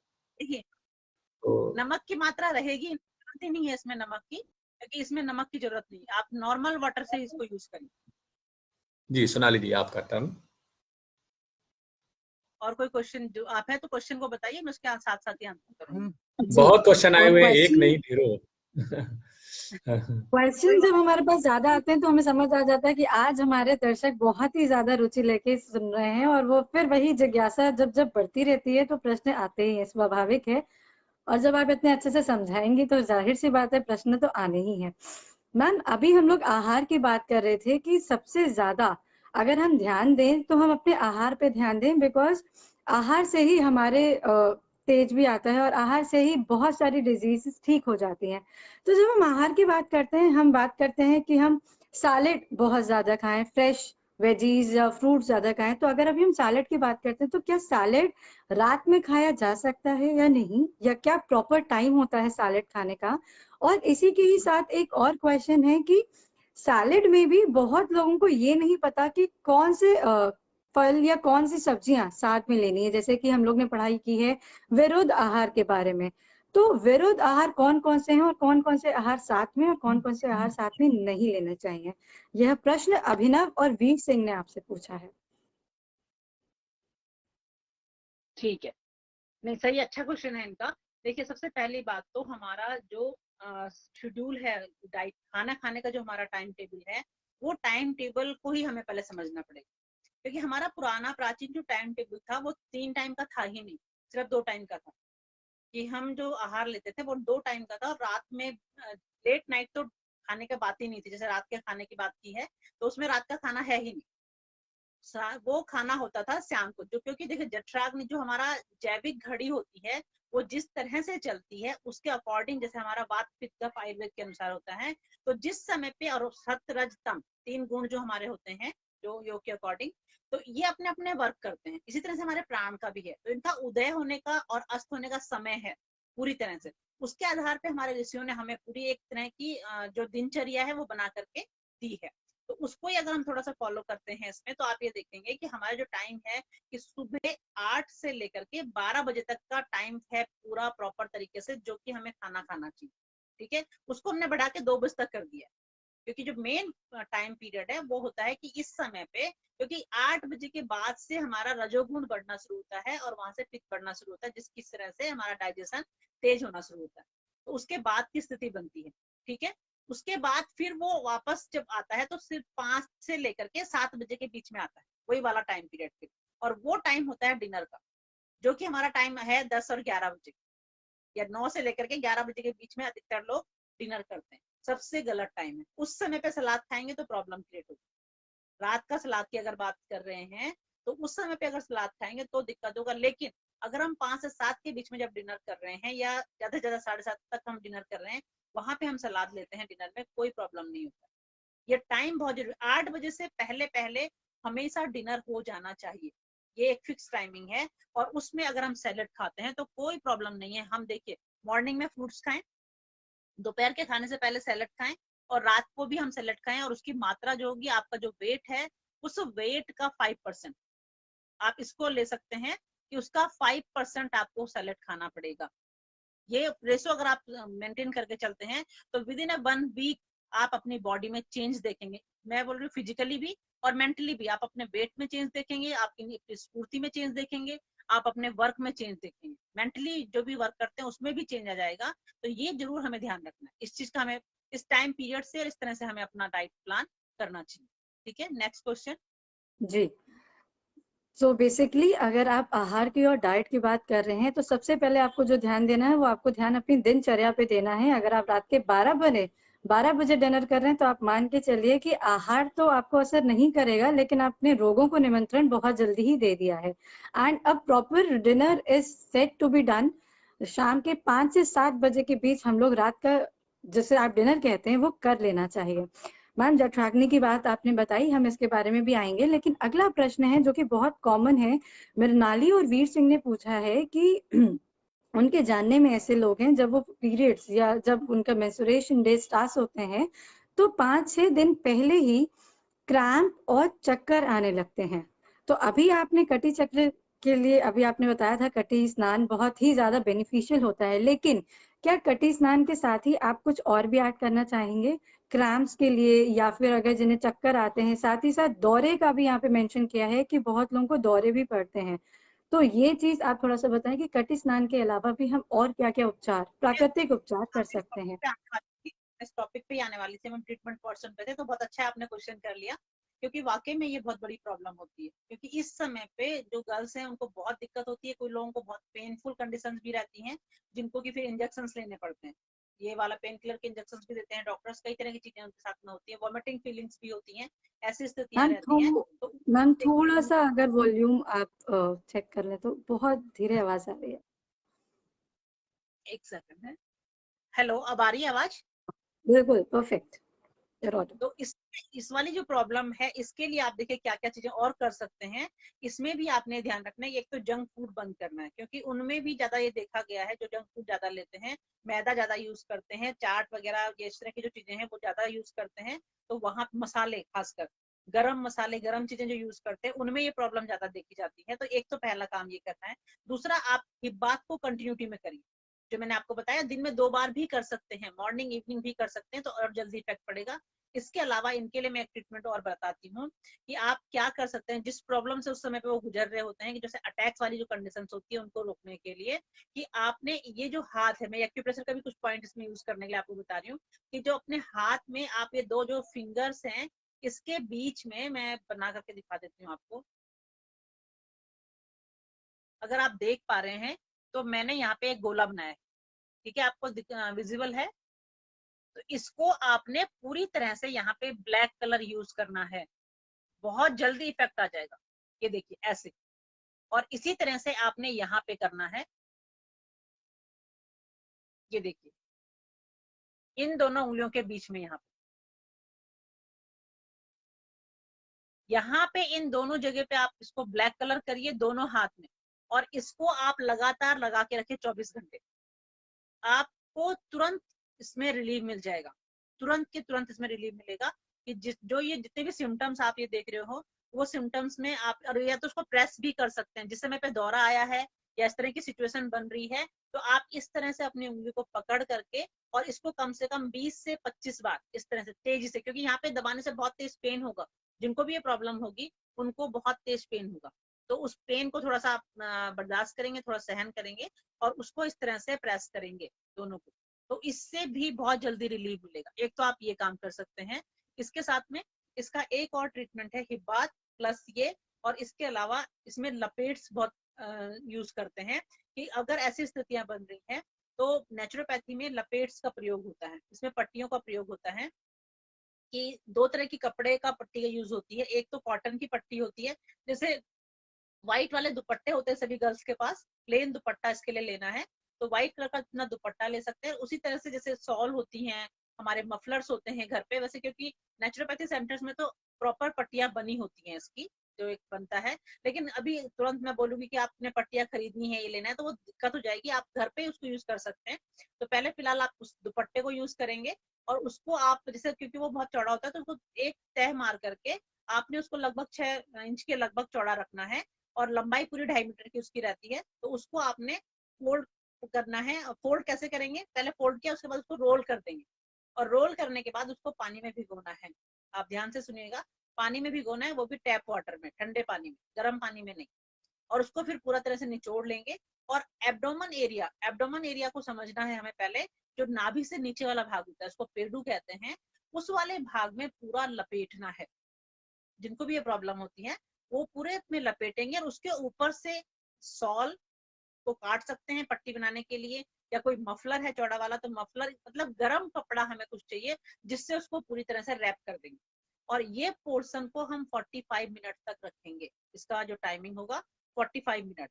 लिमिटेशंस होंगी जो सावधानियां हमें रखनी है, कि इतनी देर तक हम एसी में, कूलर में, फैन में नहीं बैठेंगे, और इस बीच में कुछ खाएंगे पिएंगे नहीं, जब तक हमने इसको लगा के रखा हुआ है। ये सावधानी रखनी है।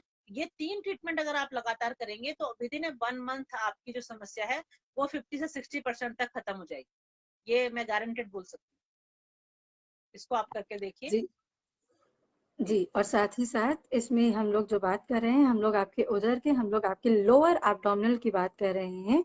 और यही जब प्रेगनेंसी होती है, आफ्टर कंसीविंग भी हम थोड़े टाइम के लिए इसका उपचार करते हैं, लेकिन आप कोई भी उपचार अपने घर पे बैठे बैठे नहीं करेंगे। आप इस चीज का ध्यान रखिएगा। अगर आपको कभी भी कोई भी प्रश्न पूछना हो तो आप either under the supervision of the specialist या फिर किसी के निर्देश के ही अंडर करेंगे। क्योंकि जब हम हाइड्रोबाथ की बात करते हैं, जब हम हिप बाथ की बात करते हैं या कटी स्नान की बात करते हैं, तो हम रोगी का या पेशेंट का बीपी और अन्य बहुत सारी चीजें होती हैं जिसको देख कर ही आपको ट्रीटमेंट देते हैं। अगर बीपी ज्यादा होता है तो पहले हम उसे कम करते हैं, अगर कम होता है तो पहले हम उसे नॉर्मल एक गर्म ग्लास का पानी पिलाते हैं। और ऐसी बहुत सारी चीजें हैं जिससे कि आप ठीक रहें। तो ऐसे प्रिकॉशंस जो एक स्पेशलिस्ट या नेचुरोपैथी डॉक्टर लेता है, अगर वो सारी चीजें बारीकियां अगर हमसे छूट जाती हैं, तो आप अगर कोई भी उपचार सिर्फ सुन के कर रहे हैं तो हम आपको ये सजेस्ट करेंगे कि आप डायरेक्टली जो हमारे साथ मुख्य वक्ता जुड़ते हैं उनसे आप डायरेक्टली कांटेक्ट भी कर सकते हैं। वो अपनी सेवाएं आपके लिए हमेशा वो तैयार हैं इस चीज के लिए। और गलत ना करें, बस ये इंपॉर्टेंट है कि कम करें लेकिन गलत ना करें। मैम, हमारा नेक्स्ट क्वेश्चन है जो विकास उपाध्याय जी आपसे पूछना चाहते हैं।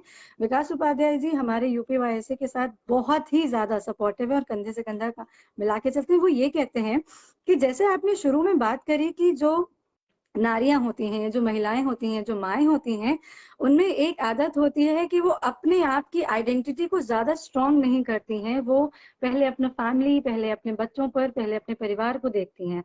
यहाँ पे हम अगर बात करें तो अभी तक हमने जितनी बात की, हमने सारे फिजिकल डिजीज की बात की है, हमने सारे शारीरिक रोगों की बात की है। अगर हमें मन से मजबूत बनना हो या अगर हमें मन से मजबूत बनाना हो तो हम क्या, ऐसा कोई प्राकृतिक उपचार है जो हम कर सकते हैं? जाहिर सी बात है, आपने अभी व्याख्या किया था कि हम स्वाध्याय से शुरुआत करें, लेकिन जी जी तब स्वाध्याय से शुरुआत करने के अलावा क्या आप इसमें कुछ और जोड़ना चाहेंगे? बिल्कुल बिल्कुल, बहुत अच्छा क्वेश्चन है तुम्हारा। मैंने बहुत सारे पॉइंट्स रखे थे कि हम इन चीजों में बात करेंगे, लेकिन वो हो जाता है कि टाइम हमारे पास रहता है बाउंडिंग में। तो हमें लगता है कि कौन से वाले पॉइंट्स को हम ले लें, क्योंकि इसमें मैंने सब चीजें देखी थी कि क्योंकि मेंटल प्रॉब्लम की जब हम बात करते हैं तो वहाँ पे स्ट्रेस, एंजाइटी, डिप्रेशन और फोबिया, ये प्रॉब्लम्स ज्यादा देखी जाती हैं। जो मैंने अपने उसमें देखा है पूरा लाइफ में, कि ये चीजें हम ज्यादा देखते हैं लेडीज में। और ये चीजें तब सामने आती हैं जब वो बहुत हाई लेवल पे हो जाती है, क्योंकि छोटी छोटी चीजों में तो ज्यादा पता भी नहीं चलता है। लेकिन उनसे बाहर निकलने के लिए हमें क्या करना चाहिए? पहले तो हमें इंडिविजुअल क्या करना चाहिए और फिर फैमिली वालों को क्या करना चाहिए, क्योंकि मुझे लगता है और लोग भी सुन रहे हैं। जैसे इसमें जरूरी नहीं है कि सारी लेडीज ही होंगी, इसमें हमारे बच्चे भी हैं, बॉयज भी हैं, बड़े लोग जेंट्स भी होंगे, कई सारे क्योंकि फैमिली के मेंबर्स भी होंगे। तो मैं उन सबके लिए भी बोलना चाहती हूँ, देखिए ये चीजें एक ऐसी होती हैं कि हम सबको, जब तक हम एक होकर के काम नहीं करते तब तक वो चीजें नहीं हो सकती है। तो पहले तो लेडीज को क्या करना चाहिए इंडिविजुअल अपने स्ट्रेस से निपटने के लिए या किसी तरह की जो एंजाइटीज हैं उनसे निपटने के लिए, कि पहले हम योग में जब हम करने की बात करते हैं तो थोड़ा सा मैंने बताया था स्वाध्याय तो है ही, थोड़ी सेल्फ प्रैक्टिसेस जरूर करनी पड़ेंगी। चाहे हम देखिए, चाहे हम जप से स्टार्ट करें, हम गायत्री मंत्र का जप कर सकते हैं, हम जो भी जरूरी, मैं ये नहीं बोलूंगी कि मैं शांति मुख से जुड़ी हूँ या उससे जुड़ी, तो मैं गायत्री मंत्र का आपको मैं बता रही हूँ। आप जिसको मानते हैं, जैसे भी मानते हैं, क्योंकि आप उसका जप कर सकते हैं। ये बहुत एक स्ट्रॉन्ग पॉइंट है, मैं खुद करती हूँ। मेरा सुबह का 1 घंटा जो होता है वो जप और ध्यान के लिए होता है, क्योंकि वो जब तक हम नहीं, वो पूरे दिन भर की एनर्जी आपको देता है। और इस तरह के जो मेंटल स्ट्रेस दिन भर आपको मिलने वाले हैं, क्योंकि मैं अपने बारे में ही अगर आपको थोड़ा सा बताऊं कि मैं कितनी चीजें हैंडल करती हूँ, तो अगर हम जैसे नॉर्मल लेडीज मेरे पास जो पेशेंट आती है वो कहती है, अरे हम तो सुबह से लेकर शाम तक थक जाते हैं, हमने बच्चों को देखा, इनको देखा, उनका खाना बनाया, उनका टिफिन दिया, ये करा, हमें बहुत टेंशन होती है। तो आप ये देखो कि यहाँ पे प्रॉब्लम मैनेजमेंट की होती है।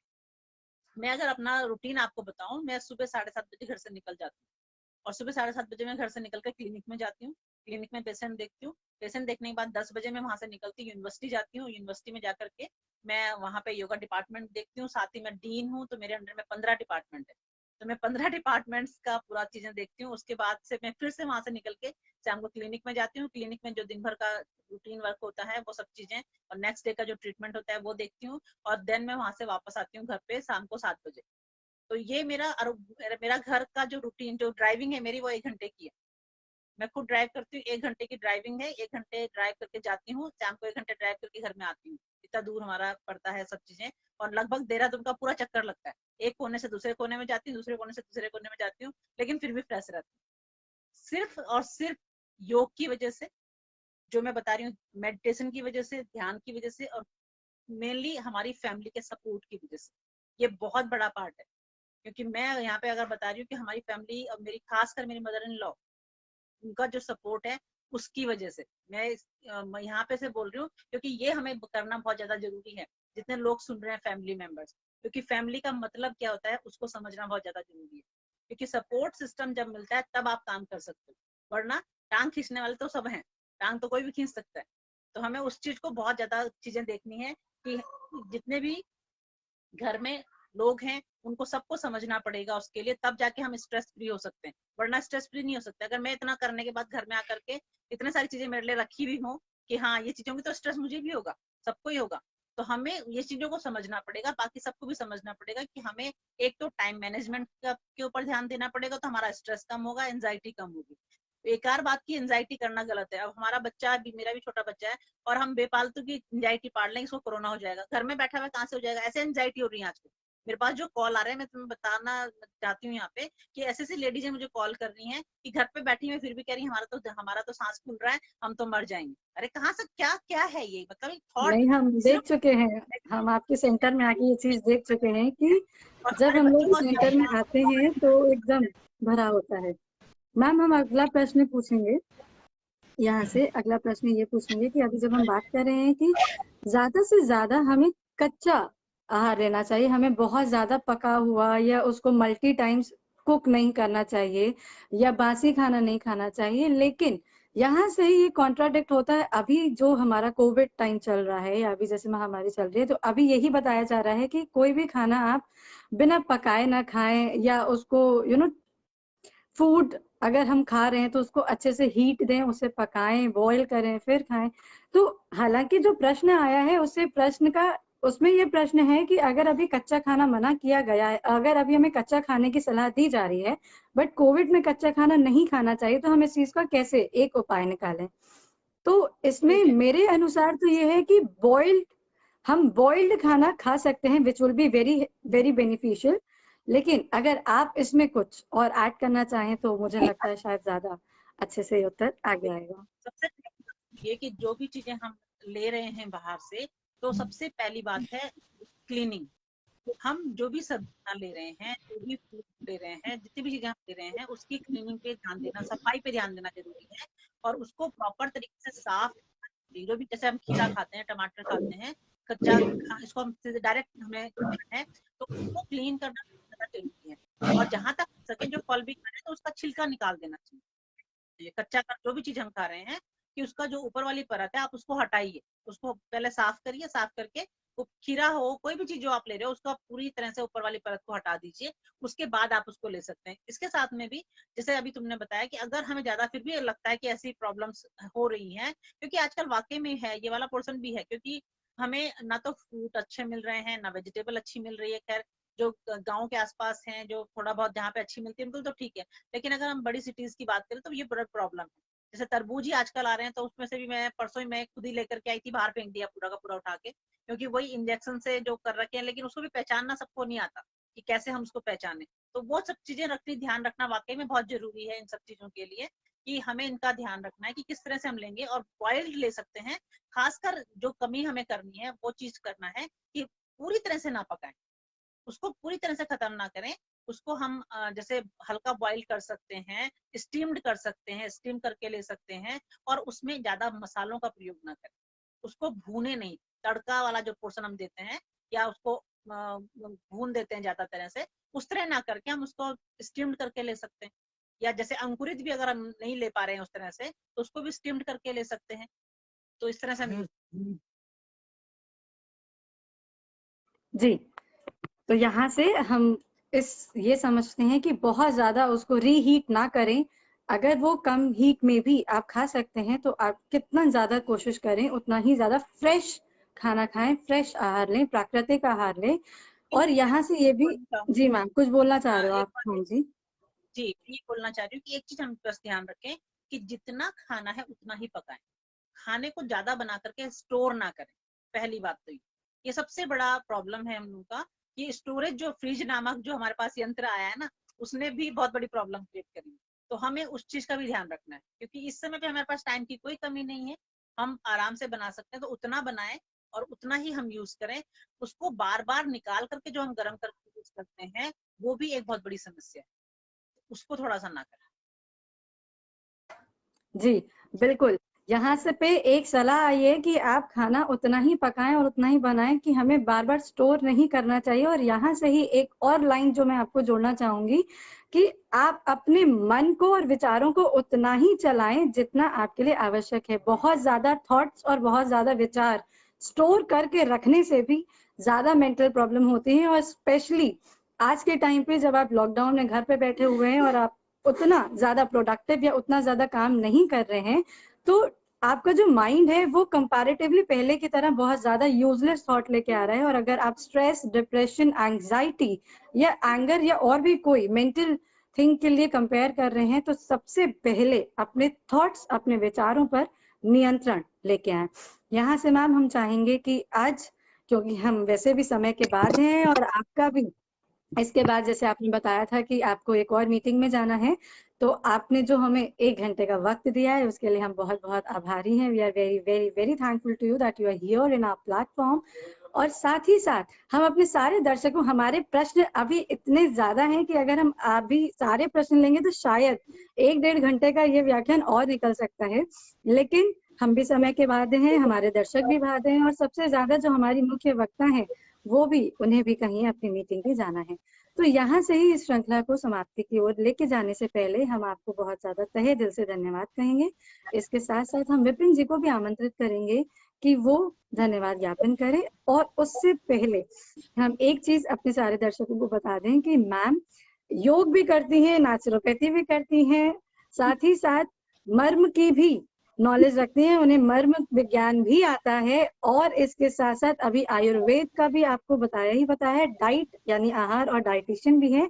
तो एक ये इंस्पिरेशन है कि इतना मल्टी डायमेंशनल पर्सनालिटी अगर हम आपके सामने लेके आ रहे हैं, तो हम ये भी अपने आप में एक इंस्पिरेशन के मूड से लेके जा सकते हैं that we should also go with multi dynamic personality. हमें एक चीज में न रह के बहुत सारा ज्ञान और बहुत सारी विशेषताओं पे ध्यान देना चाहिए।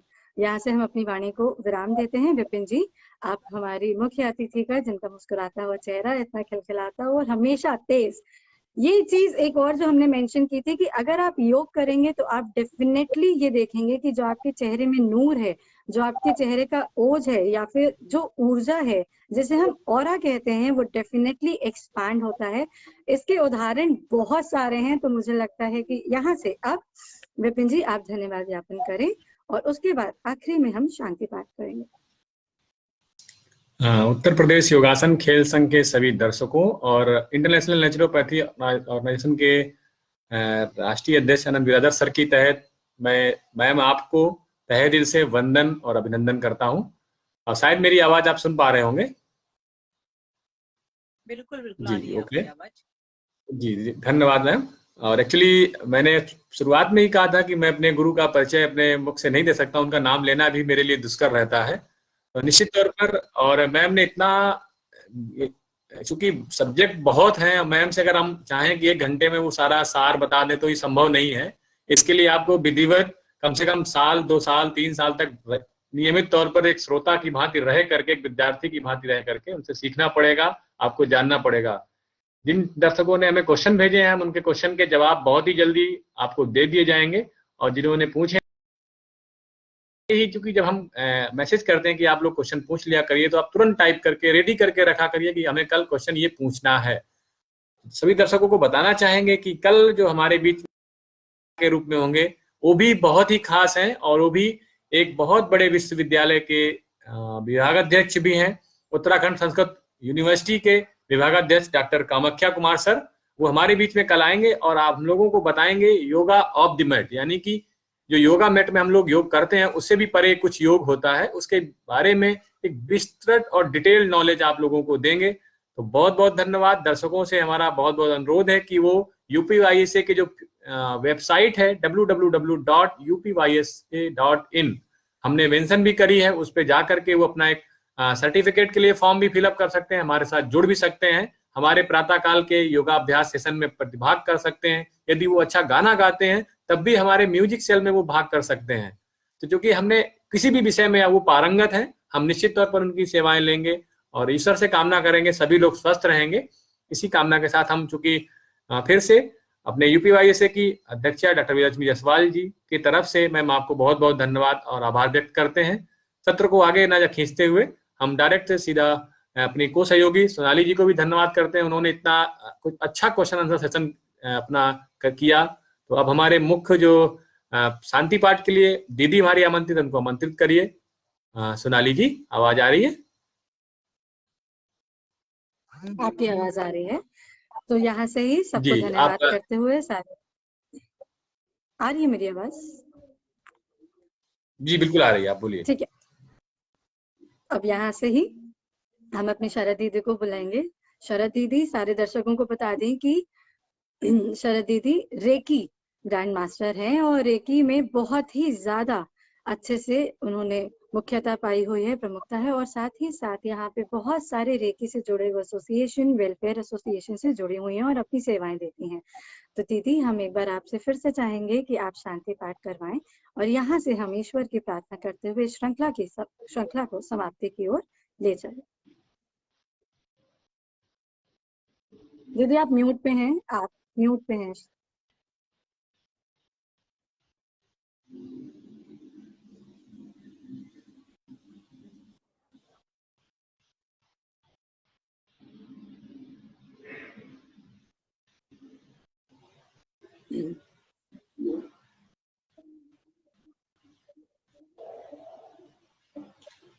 बोलिए शरद दीदी।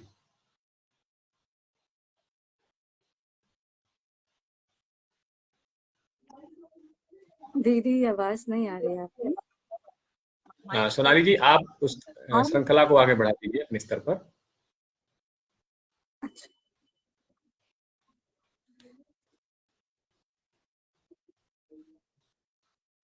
मुझे लगता है कि शायद वो आ जाएंगे, ऐसा ना हो मैंने शांति आ गए? पाठ। ओके, आ गई? हाँ दीदी आ गई आवाज। Thank you.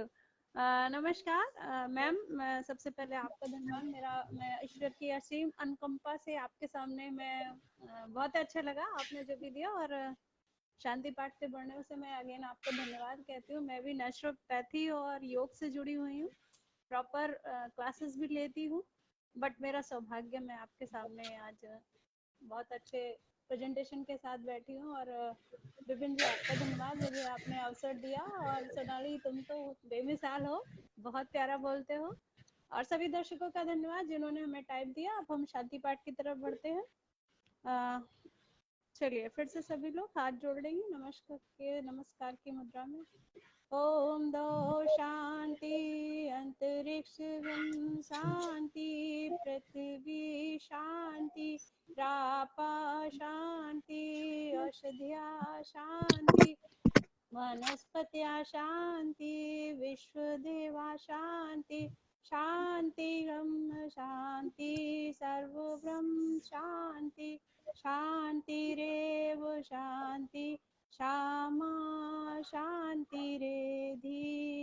ओम विश्वानि देव सवितर दुर्तानि परासो यद्भद्रं तन्नासु शांति ओम शांति, सर्वारिष्ट शांतिर्भवतु। सभी दर्शकों आपको नमस्कार, धन्यवाद। चलिए, बहुत बहुत धन्यवाद मैम आपको। सभी को प्रणाम। आपको प्रणाम। और इसी के साथ आप सब स्वस्थ रहें, खुश रहें, निरोगी रहें। और कल हमारे इस व्याख्यान के लिए आप अभी से ही आमंत्रित हैं, जिसमें हम डॉक्टर कामाख्या कुमार को आमंत्रित करेंगे। साथ ही साथ विपिन जी, जो हमारे यूपीवाईएसए के महासचिव हैं, उन्हें तहे दिल से शुक्रिया और धन्यवाद, क्योंकि वो रोज नई नई चीजों को, नए नए अतिथियों को, नए नए स्पीकर्स को लेके आते हैं। और वो हमेशा चाहते हैं कि हमारे साथ जितने भी दर्शक जुड़े हुए हैं, वो बहुत ध्यान से घर पे बैठे बैठे अपने आप को स्वस्थ रख सकें और किसी भी रोग के ग्रसित ना हो। तो हम सारे दर्शकों की तरफ से महासचिव यूपीवाईएसए के विपिन पथिक जी, उनको भी तहे दिल से धन्यवाद। और हम यहाँ से आशा करते हैं कि हम इस श्रृंखला को यहीं पे समाप्ति की ओर लेके चलते हैं और कल के लिए सारे दर्शकों को पुनः आमंत्रित करते हैं। ओम शांति।